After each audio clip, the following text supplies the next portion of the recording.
Katala, kailangan mo bang palitan ang iyong Tala registered number? Para sa iyo ang video na ito.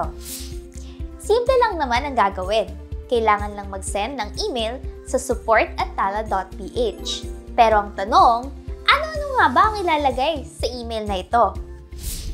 At ito na nga ang mga kailangang ilagay sa ating email request. Bukod sa mga ibang detalye, mag-focus muna tayo sa number 5 at 6. Sa number 5, nang hihingi si Tala ng latest photo ng iyong valid ID, front and back. Sa number 6 naman, kailangan din mag-record ng short video na hawak ng iyong valid ID.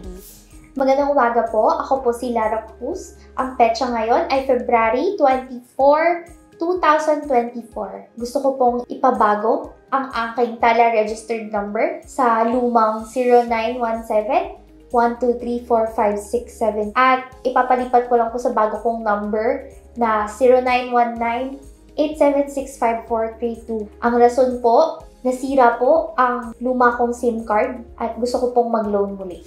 Ngayong natapos na natin ang photo at video requirements, handa na tayong mag-email. Tara, sabayan niyo ako!